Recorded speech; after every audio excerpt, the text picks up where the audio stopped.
Привіт. Це це моє третє розмовне відео, і я, як бачите, в провідних навушниках, тому я не знаю, як мене чути. Сподіваюсь, що добре. Я шукала це місце, це кафе дуже довго, тому що скрізь було дуже багато людей, а тут немає жодної людини на другому поверсі, тому що це кав'ярня-пекарня. І я насправді не планувала йти кудись далеко, відходити від гуртожитку, але зайшла далеко, тому що шукала те, що мені треба. І насправді це дуже цікава тема, тому що в житті так само буває, що, здавалось би, навіщо мучитись, навіщо прикладати якісь дуже великі зусилля, які тебе виснажують, якщо можна зробити щось, піти простішим шляхом, так, і отримати щось легше. Насправді так, кожен вибирає для себе щось своє, але я поки що, як бачите, обираю дошукатись того, що саме я хочу, щоб все було так само, як я хочу, а не погоджуватись на менше, навіть якщо це потребує від мене дуже великих зусиль. Я поки що не знаю, яка буде основна тема цього відео, але так як я знімаю це на свій канал, а мій канал про Корею, про мою подорож і так далі, я думаю, що це буде як така історія, так? Про те, де я була, де я зараз, хто я, що зі мною відбувається, що в моєму житті відбувається і так далі. Тому, щоб всім було цікаво і інформативно, я спробую розказати щось і корисне для вас. І розіб'ю потім цю історію на тайм-коди, я думаю. Давайте почнемо зі знайомства, так? Тим, хто мене не знає, тим, хто перший раз на моєму каналі або перший раз мене бачить, мене звати Даша, я з Києва, України, мені 21 рік, і наразі я навчаюся на корейській філології, корейська філологія, англійська мова. Наразі я навчаюся в Корейському університеті, куди я перевелася з нашого українського лінгвістичного. Тут я не буду розповідати, як так сталося, що я з Кореєю, що мене пов'язує, тому що це і коротка, і довга одночасна історія. Якщо вам буде цікаво, колись розповім, пишіть в коментарях, якщо хочете дізнатися, що мене привело до життя такого. На своєму каналі, як ви знаєте, я публікую в основному влоги. І активно я почала публікувати їх близько 2 років тому, коли я була ще в Україні, але ще активніше я почала вести канал в основному, коли переїхала в Південну Корею. Переїхала я сюди в 24-му році по програмі GKS-RTS на курси корейської мови. Провчилася тут рік, повернулася назад в Україну і пробула там півроку. В принципі, про це я хотіла розповісти. Так, повернення було заплановане, тобто у мене не було варіанту не повертатися, але в останні місяці свого навчання в Кореї я почала задумуватись про те, чи я хочу продовжувати тут залишатися, і яким чином я можу це зробити. Почала шукати варіанти, але, на жаль, я довго думала і пропустила дедлайн. В будь-якому разі, навіть якби я залишалась, навіть якби я одразу подала документи і вступила в університет, мені треба було повертатись в Україну для того, щоб змінити статус візи. Наскільки я пам'ятаю, його можна було змінити тільки в рідній країні, тобто в країні походження. В Україні, тобто. Anyways, я пропустила дедлайн, повернулася в Україну, а потім вже і повернулася в Корею. Як ви бачите, спойлер. Півроку в Україні я займалася тим, що я готувалася до повернення в Корею. І насправді так сталося, що одразу після мого повернення я почала готуватися до вступу по програмі GKS. GKS, як вона називається? GKS-U. Undergraduate Program, якось так, на бакалаврат. Але саме в тому році місця для стипендіантів зменшили, не пам'ятаю зі скількох, можливо, я десь інформацію тут ставлю, до 1 місця. Звісно, я не пройшла.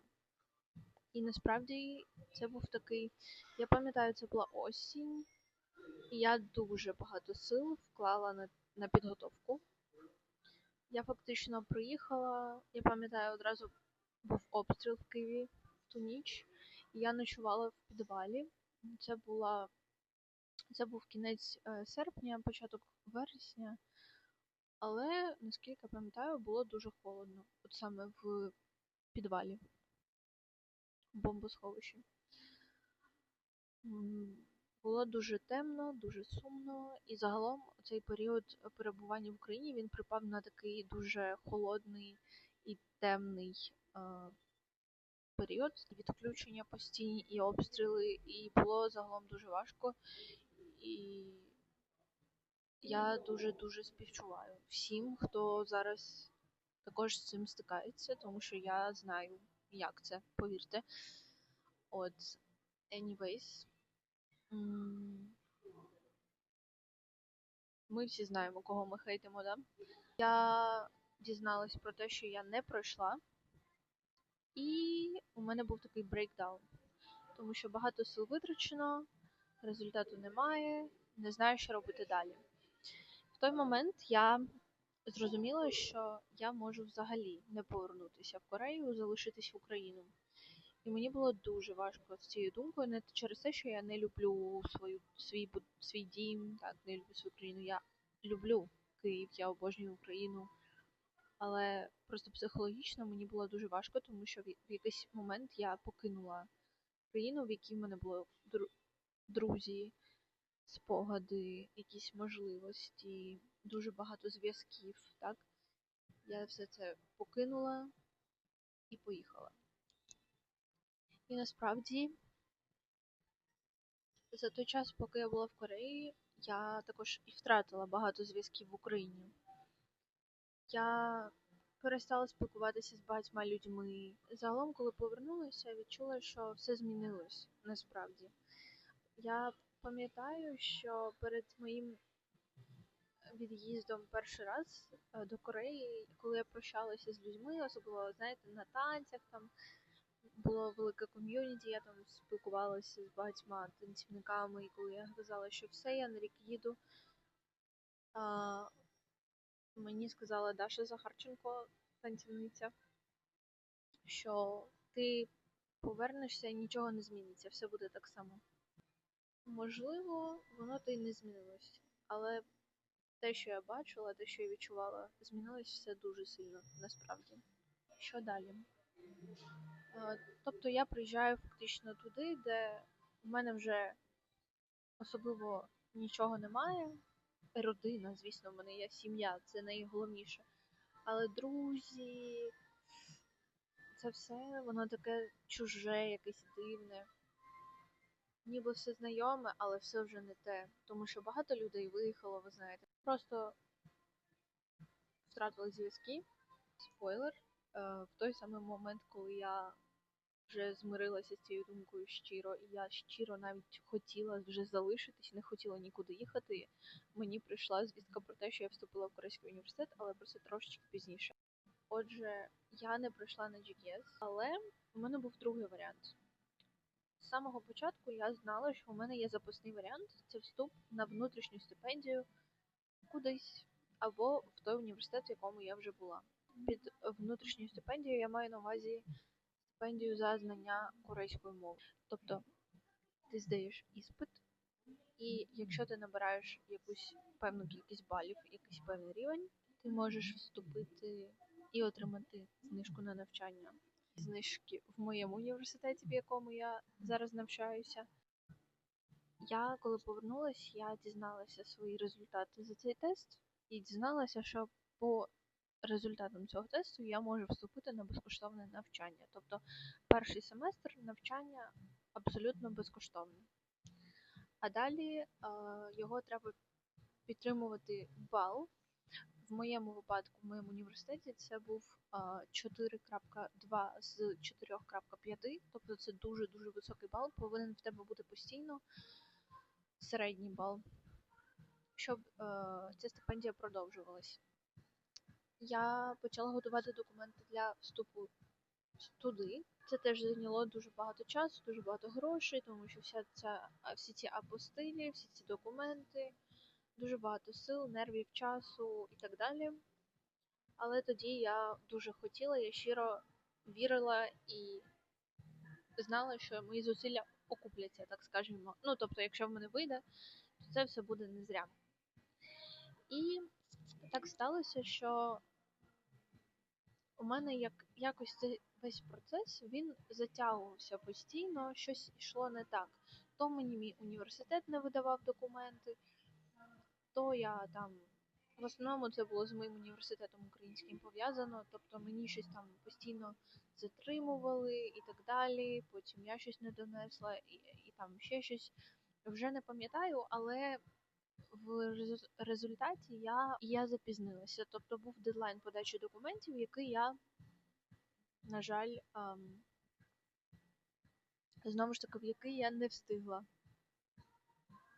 І я була постійно на зв'язку з людиною з нашого університету. Я в нього постійно питала, чи нормально, якщо я затримую документи, тому що також доставка з нашої країни до Кореї займала певний час, так? І з України це було трошки довше через обставини, і плюс це була зима, і були дуже погані погодні умови. Тоді я пам'ятаю, в Європі щось літаки постійно затримувалися.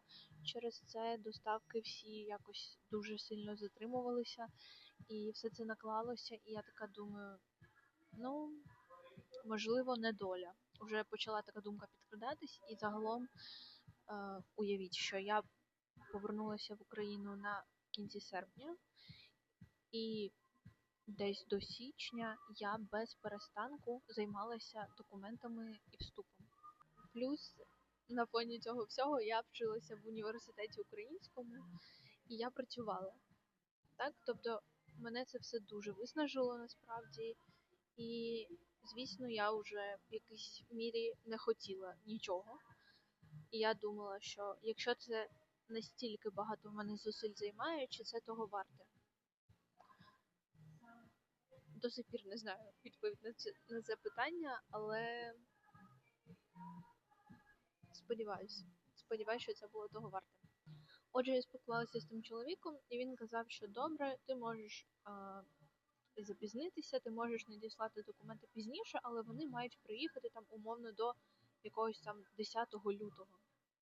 Не пізніше, бо якщо пізніше, то можливо виникнуть якісь проблеми.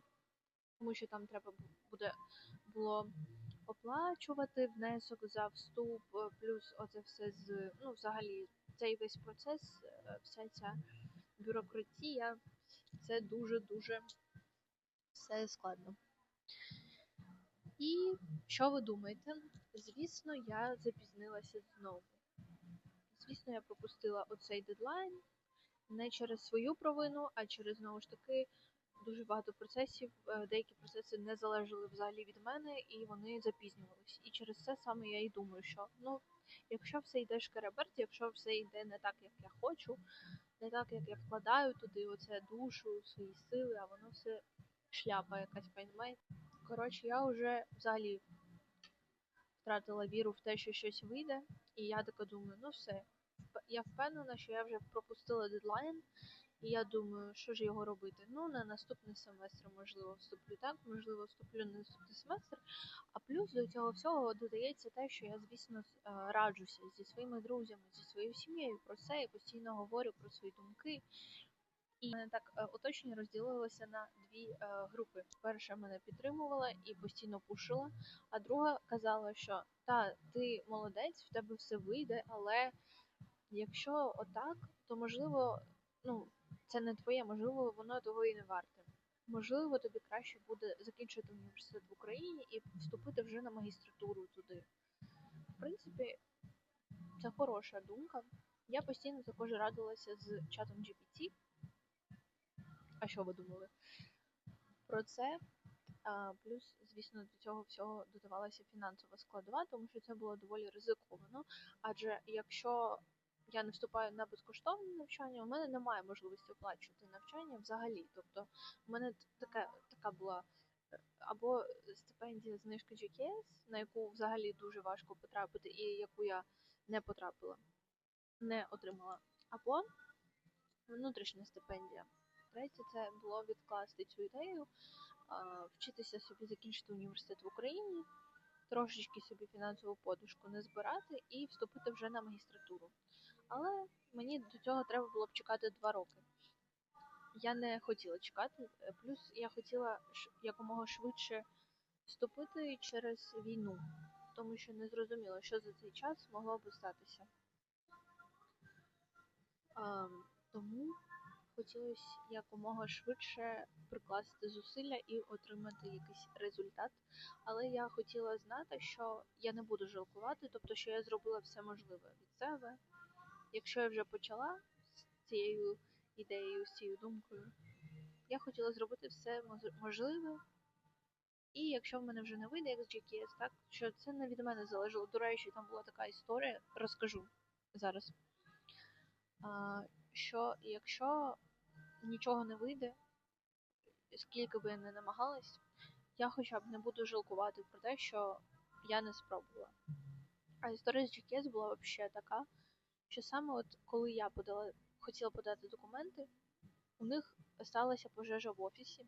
Я не пам'ятаю, можливо, я про це розповідала в попередніх відео, скоріш за все. Я хотіла подати документи, і тут у них лягає весь просто сервер, всі сторінки. Вони в інстаграмі написали, що сайт взагалі не працює, що у них все згоріло, і навіть всі апліканти, які подавалися до того, вся інформація зникла просто. Але незважаючи на цю перешкоду, я, звісно ж, спробувала ще раз. Тобто, коли вони вже все відновили, я спробувала. Ну, це не допомогло, на жаль. Anyways. І от я вкладаю знову всі свої сили, отак от останні, отак насобирала всю капельки своїх сил останніх, і от так от вкладаю їх в те, щоб назбирати документи і вступити в КМЕОН. Не встигаю до дедлайну, і вже така думаю, ну все, я зробила дійсно все, що я могла. Єдиний прокол був з тим, що постійно у мене щось затримувалось, знову ж таки, те, що не залежало від мене. І я думаю, що все, я вже дуже втомилась. Цього разу вже точно, якщо не вийде, то все. Я здаюсь, тому що вже не було сил дійсно. Ну, звісно ж, я намагалася собі допомогти якось психологічно, тому що якщо я залишалася в Україні на 2 роки, мені треба себе переконати в тому, що я залишаюся і в цьому є хороше, дійсно. А саме тому я почала шукати причини залишитись. І однією з таких причин була, до речі, ця причина зіграла зі мною трошки злий жарт до сих пір. Тому що цією причиною було те, що я пройшла прослуховування, аудішн в команду Paradox. Хто знає, хто шарить в танцях, в командах, ви знаєте. Скоріше за все, їх. Хто не знає, це найкраща команда України. Я пройшла туди прослуховування, я почала їздити на тренування.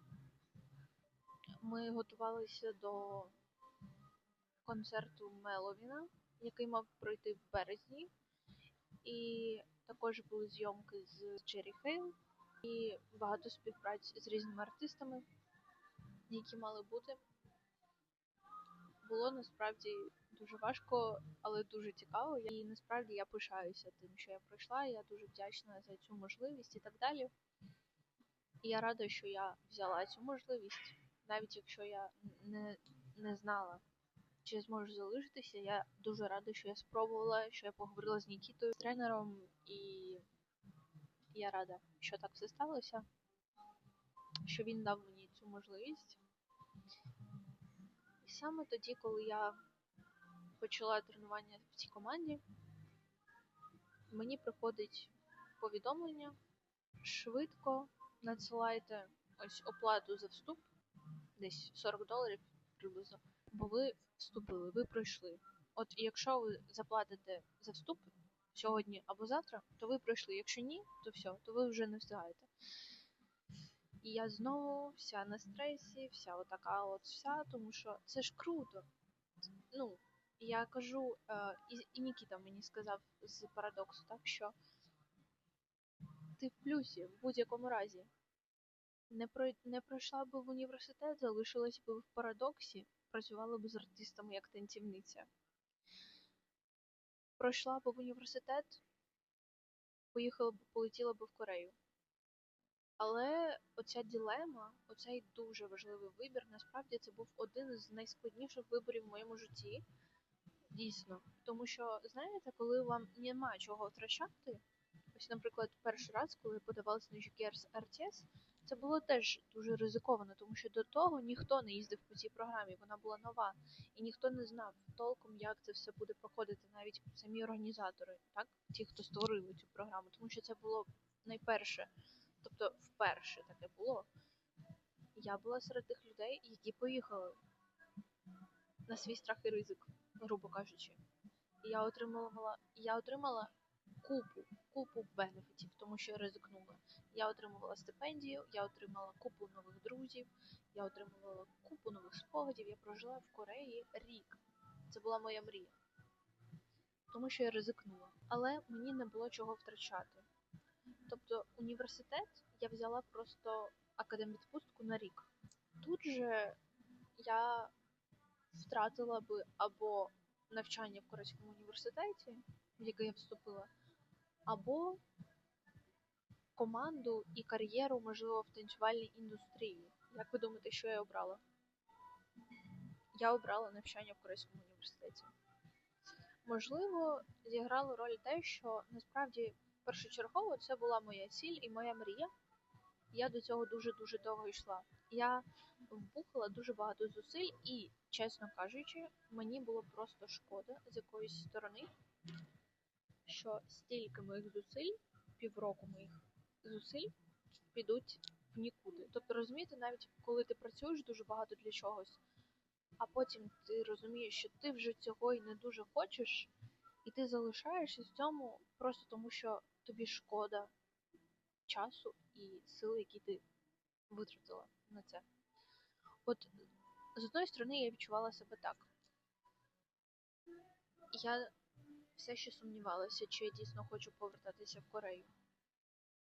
Але оцей фактор війни, він зіграв дуже велику роль. Тому що хотілося безпеки хоча б фізично. Отже, я обрала повернутися, почала збирати речі. Все це було дуже сумбурно, дуже швидко, я сама не очікувала, тому що цей результат він прийшов буквально там за 2-3 тижні до мого виліту. Я почала шукати квиток, купила квиток і, здається, 1 березня я була вже в Кореї. Не знаю, чи треба щось розповідати, що казати далі. Але ось про цей вибір, чи я зробила його правильно, чесно, я до сих пір не знаю. Я до сих пір не знаю, чи я правильно зробила вибір, бо я знала, що я втрачу дуже багато. В будь-якому випадку.